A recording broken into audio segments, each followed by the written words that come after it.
O apoio e valorização à vida à distância é um tratamento espiritual desenvolvido pelo Centro Espírita Fé, Amor e Caridade de Tramandaí. Este trabalho é realizado há 8 anos sob a coordenação espiritual de Ivone Pereira e demais benfeitores. Este tratamento espiritual visa atender o indivíduo em suas necessidades, bem como assistência espiritual de toda a família, encarnados e desencarnados. O tratamento deve ser realizado por 6 semanas, durante todas as segundas-feiras, no horário das 16 horas até as 16h30. Cada assistido deve permanecer conectado com a equipe espiritual, iniciando pela prece simples de abertura. Logo após, deve iniciar a leitura do Evangelho segundo o Espiritismo, no capítulo e item sugerido anteriormente. Ao término da leitura, deve-se fazer a prece de encerramento, agradecendo a assistência e a companhia dos benfeitores espirituais. Para finalizar o tratamento, é necessário o autoabraço, reconectando-se consigo mesmo. Boa tarde, amigos. Bem-vindos a este trabalho de atendimento espiritual à distância, apoio e valorização da vida, sob a coordenação espiritual de Ivone Amaral Pereira. Vamos nos colocar em sintonia com essa equipe de benfeitores espirituais para nos acompanhar neste momento de fé, amor e caridade através da prece de abertura. Pai nosso que estás em toda parte, santificado seja o teu nome, no louvor de todas as criaturas. Venha a nós o teu reino de amor e sabedoria. Seja feita a tua vontade, acima de nossos desejos, tanto na terra quanto nos círculos espirituais. O pão nosso da mente e do corpo, dá-nos hoje. Perdoa as nossas dívidas, ensinando-nos a perdoar nossos devedores com o esquecimento de todo mal. Não permitas que venhamos a cair sob os golpes da tentação de nossa própria inferioridade. Livra-nos do mal que ainda reside em nós mesmos, porque só em ti brilha a luz eterna do reino e do poder, da glória e da paz, da justiça e do amor para sempre. Assim seja. Do Evangelho segundo o Espiritismo, capítulo 7, iniciando o item 12. Homens, por que lamentais as calamidades que vós mesmos amontoastes sobre as vossas cabeças? Menosprezastes a santa e divina moral do Cristo. Não vos espanteis, pois, que a taça da iniquidade tenha transbordado de todas as partes. A inquietação torna-se geral. A quem inculpá-la, senão a vós que procurais incessantemente vos esmagar uns aos outros? Não podeis ser felizes sem benevolência mútua, e como a benevolência pode existir com o orgulho? O orgulho, eis a fonte de todos os vossos males. Dedicai-vos, pois, a destruí-lo, se não quiserdes perturbar suas funestas consequências. Um só meio se vos oferece para isso, mas esse meio é infalível. Tomar por regra invariável de vossa conduta a lei do Cristo, lei que tendes repelido ou falseado na sua interpretação. Porque tendes em tão grande estima aquilo que brilha e encanta aos olhos, antes daquilo que toca o coração? Porque o vício da opulência é o objeto de vossas adulações, quando não tendes senão um olhar de desdém para o verdadeiro mérito na obscuridade? Que um rico debochado, perdido de corpo e alma, se apresente em qualquer parte e todas as portas lhe são abertas. Todos os olhares são para ele, enquanto que mal se digna conceder um cumprimento de proteção ao homem de bem que vive de seu trabalho. Quando a consideração que se concede às pessoas é medida pelo peso do ouro que possuem ou pelo nome que ostentam, que interesse pode elas ter de se corrigirem de seus defeitos? Ocorreria diversamente se o vício dourado fosse fustigado pela opinião pública como o vício em andrajos. Mas o orgulho é indulgente para com tudo o que o lisonjeia. Século de cupidez e de dinheiro, dizeis.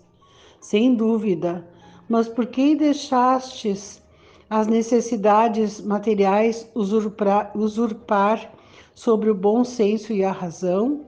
Porque cada um quer se elevar acima do seu irmão? Hoje a sociedade sofre disso as consequências. Não esqueçais que um tal estado de coisas é sempre um sinal de decadência moral. Quando o orgulho atinge os últimos limites, é indício de uma queda próxima, porque Deus pune sempre os soberbos. Se os deixa algumas vezes subir, é para lhes dar tempo de refletirem e de se emendarem sob os golpes que de tempo em tempo ele dá em seu orgulho para diverti-los. Mas, ao invés de se humilharem, se revoltam. Então, quando a medida está cheia, ele os abate inteiramente e a sua queda é tanto mais terrível quanto tenham subido mais alto. Pobre raça humana, cujo egoísmo corrompeu todos os caminhos, retoma a coragem.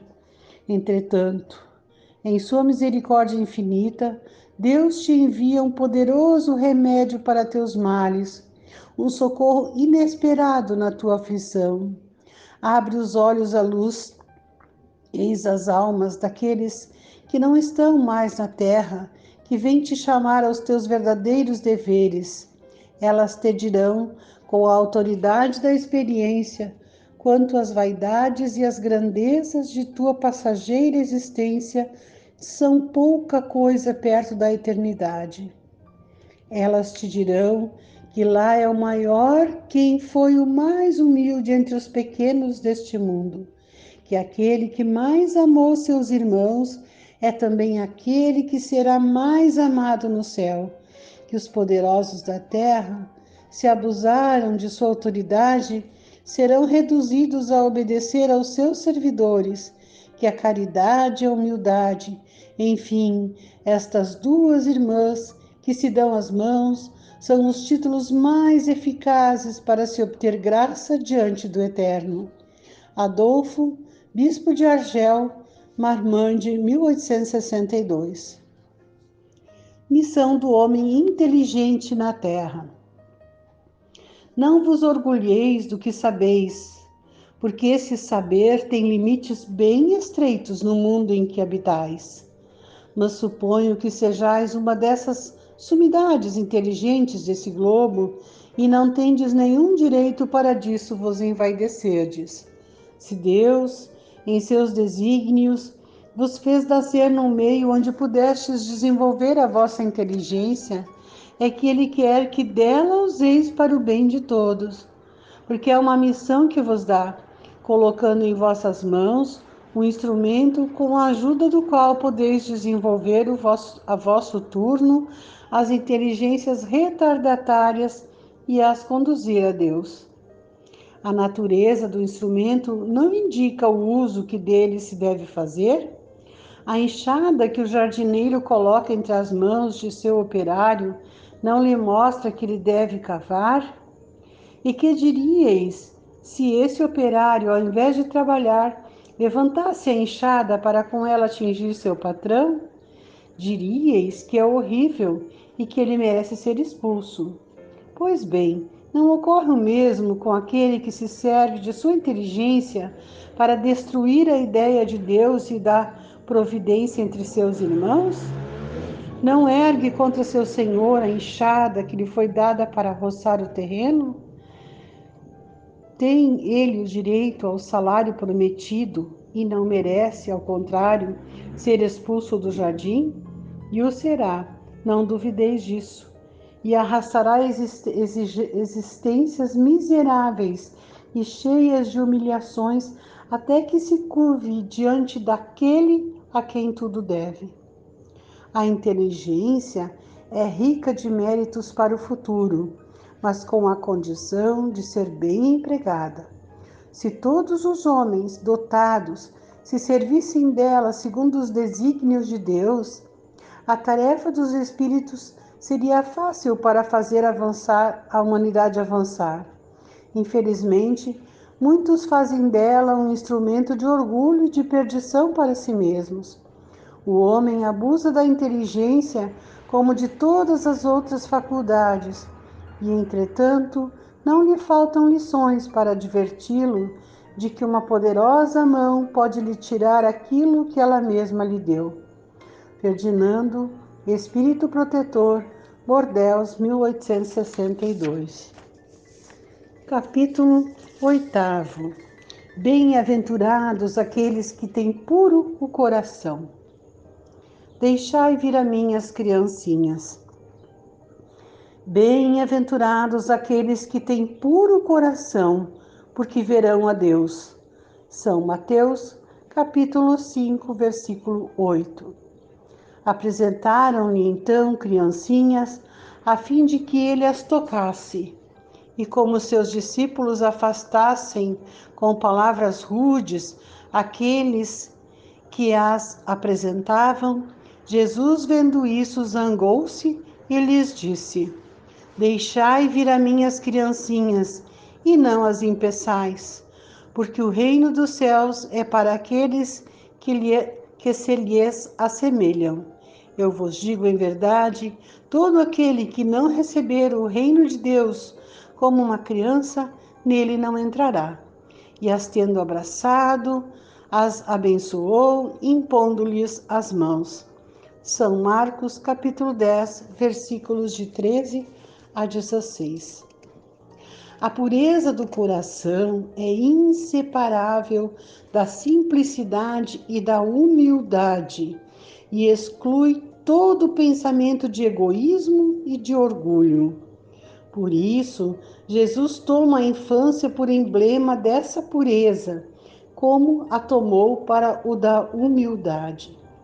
Esta comparação poderia não parecer justa, considerando-se que o espírito da criança pode ser muito velho e que traz, em renascendo para a vida corporal, as imperfeições das quais não se despojou nas suas existências precedentes. Só um espírito que atingiu a perfeição poderia nos dar um modelo da verdadeira pureza. Contudo, ela é exata do ponto de vista da vida presente, porque a criancinha, não tendo ainda podido manifestar nenhuma tendência perversa, nos oferece a imagem da inocência e da candura. Também Jesus não diz de um modo absoluto que o reino de Deus é para elas, mas para aqueles que lhes assemelham. Uma vez que o espírito da criança já viveu, porque não se mostra a ele desde o nascimento tal qual é, tudo é sábio nas obras de Deus. A criança tem necessidade de cuidados delicados que só a ternura materna pode lhe dar. E essa ternura cresce com a fraqueza e a ingenuidade da criança. Para uma mãe, seu filho é sempre um anjo e precisaria que assim fosse para cativar a sua solicitude. ela não teria para com ele o mesmo desprendimento se, ao invés da graça ingênua, encontrasse nele, sob os traços infantis, um caráter viril e as ideias de um adulto, e ainda menos se conhecesse o seu passado. Seria preciso, aliás, que a atividade do princípio inteligente fosse proporcional à fraqueza do corpo, que não poderia resistir a uma atividade muito grande do espírito, assim como se vê entre as crianças muito precoces. É por isso que, desde a proximidade da encarnação, entrando o espírito em perturbação, perde pouco a pouco a consciência de si mesmo. Ele, durante um certo período, permanece numa espécie de sono, durante o qual todas as suas faculdades se conservam em estado latente. Esse estado transitório é necessário para dar ao espírito um novo ponto de partida e fazê-lo esquecer, em sua nova existência terrestre, as coisas que poderiam entravá-la. Seu passado, entretanto, reage sobre ele, que renasce para a vida maior, mais forte moral e intelectualmente, sustentado e secundado pela intuição que conserva da existência adquirida. A partir do nascimento, suas ideias retomam gradualmente impulso, à medida que se desenvolvem os órgãos, de onde se pode dizer que durante os primeiros anos o espírito é verdadeiramente criança, porque as ideias que formam o fundo do seu caráter estão ainda adormecidas. Durante o tempo em que seus instintos dormitam, ele é mais flexível e, por isso mesmo, mais acessível às impressões que podem modificar sua natureza e fazê-lo progredir, o que torna mais fácil a tarefa imposta aos pais. O espírito reveste, pois, por um tempo, a túnica da inocência, e Jesus está com a verdade quando, malgrado a anterioridade da alma, toma a criança por emblema da pureza e da simplicidade. Pecado por pensamento, adultério. Arrependestes o que foi dito aos antigos. Aprendestes o que foi dito aos antigos. Não cometereis adultério. Mas eu vos digo que todo aquele que tiver olhado uma mulher com um mau desejo por ela, já cometeu adultério com ela em seu coração. São Mateus, capítulo 5, versículo 27 e 28. A palavra adultério não deve ser entendida aqui no sentido exclusivo de sua acepção própria, mas em sentido mais geral. Jesus frequentemente a empregou por extensão para designar o mal, o pecado e todo mau pensamento, como, por exemplo, nesta passagem: porque se alguém se envergonhar de mim e de minhas palavras entre esta raça adúltera e pecadora, o Filho do Homem se envergonhará também dele, quando vier acompanhado dos santos anjos na glória de seu Pai. São Marcos, capítulo 8, versículo 38. A verdadeira pureza não está somente nos atos, mas também no pensamento, porque aquele que tem o coração puro não pensa mesmo no mal.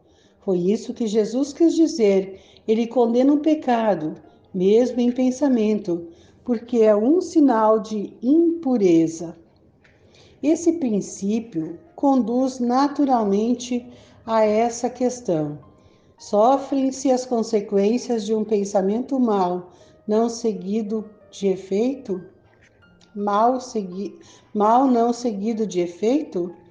Há aqui uma importante distinção a se fazer. À medida que a alma empenhada no mau caminho avança na vida espiritual, se esclarece e se despoja pouco a pouco de suas imperfeições, segundo a maior ou menor boa vontade que emprega, em virtude do seu livre arbítrio. Todo mau pensamento, pois, resulta da imperfeição da alma, mas de acordo com o desejo que concebeu de se depurar, mesmo este mau pensamento torna-se para ela uma ocasião de adiantamento, porque o repele com energia. É o indício de uma mancha que se esforça por apagar, e não cederá se apresentar ocasião para satisfazer um mau desejo, e depois que tiver resistido, sentir-se-á mais forte e alegre com a sua vitória. Aquela, ao contrário, que não tomou boas resoluções, procura a ocasião para o ato mau, e se não o idealiza, não é por efeito da sua vontade, mas porque lhe falta oportunidade. Ela é, pois, tão culpada como se o cometesse. Em resumo, na pessoa que não concebe mesmo o pensamento do mal, o progresso está realizado.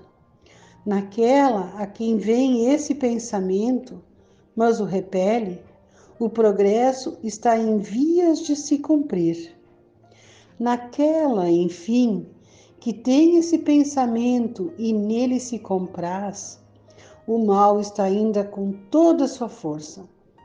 Numa, o trabalho está feito, na outra, está por fazer. Deus, que é justo, considera todas essas diferenças na responsabilidade dos atos e dos pensamentos do homem. Finalizamos este momento agradecendo o apoio de nossos amigos espirituais que nos acompanharam, seguindo confiantes e perseverantes na valorização de nossa vida e no Evangelho de Jesus, com a prece aos espíritos protetores do Evangelho segundo o Espiritismo. Espíritos sábios e benevolentes, mensageiros de Deus, cuja missão é assistir os homens e conduzi-los no bom caminho, sustentai-me nas provas desta vida, dai-me a força de suportá-las sem murmurar. Desviai de mim os maus pensamentos e fazei com que eu não dê acesso a nenhum dos maus espíritos que tentarem me induzir ao mal.